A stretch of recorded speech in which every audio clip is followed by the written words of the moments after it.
நண்பர்களே, GPF online proposal தயார் செய்வதில் மூன்றாவது நாமினி ஷேர் அப்டேட். ஓபாஸ் மூலமாக பென்ஷன் ப்ரொபோசல் அனுப்புவதில் நாமினி உடைய ஷேர்ஸ் மென்ஷன் செய்யப்பட வேண்டும்.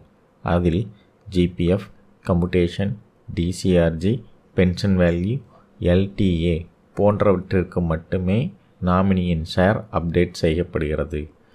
இதில் எண்ட் டேட் கொடுக்கக்கூடாது.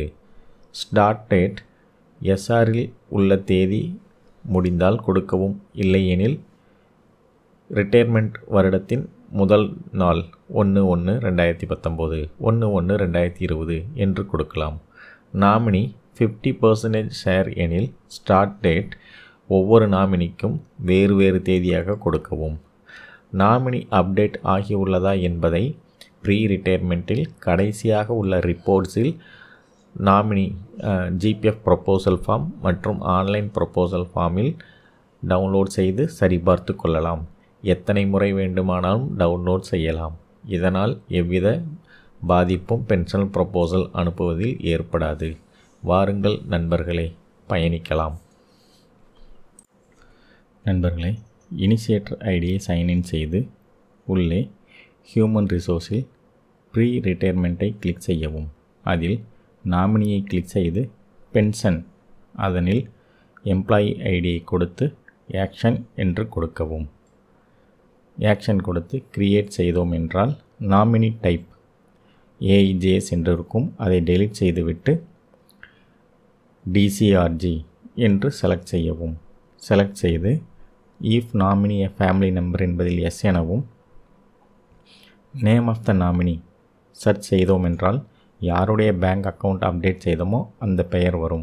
அதனை தேர்வு செய்து ரிலேஷன்ஷிப் ஸ்பௌஸ் என்று கொடுத்து எஃபெக்டிவ் டேட் எஸ்ஆரில் உள்ள எஃபெக்டிவ் டேட் கொடுத்து ஷேர் 100% என்று கொடுத்து ரிவ்யூ கொடுக்கவும். இதே போன்று ரிவ்யூ கொடுத்து சப்மிட் கொடுத்தவுடன் மீண்டும் எம்ப்ளாயி ஐடியை கொடுத்து ஆக்ஷன் கொடுத்து கிரியேட் செய்யப்படும் பொழுது அடுத்ததாக நாமினேஷன் டைப்பில்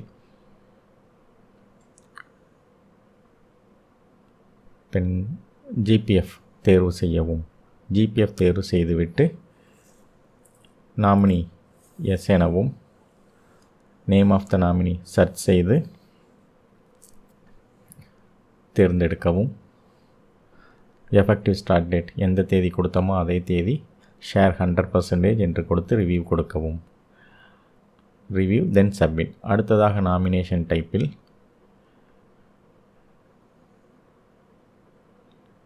பென்ஷன் வேல்யூ தேர்வு செய்துவிட்டு அல்லது கம்யூட்டேஷனை தேர்வு செய்யவும். தேர்வு செய்துவிட்டு எம்ப்ளாயி பெயர், family member, start date, share கொடுக்க வேண்டும். ஒருவேளை 2 நாமினி எனில் 2 நாமினி என்பது 50%, மற்றொரு நாமினிக்கு 50% என்று தேர்வு செய்ய வேண்டும். நண்பர்களே, இதில் நாம் டிசிஆர்ஜி, pension value, commutation, LDA, life time arrear, GPF போன்றவற்றை மட்டுமே தேர்வு செய்கிறோம். எஸ்பிஎஃப், ஜிபிஎஃப், எஸ்பிஎஃப், இஎல், யூஇஎல் போன்றவற்றை தேர்வு செய்வது இல்லை.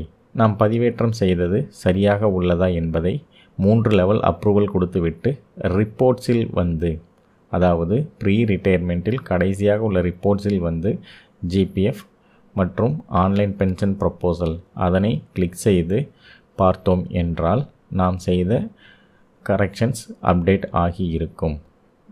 நன்றி நண்பர்களே.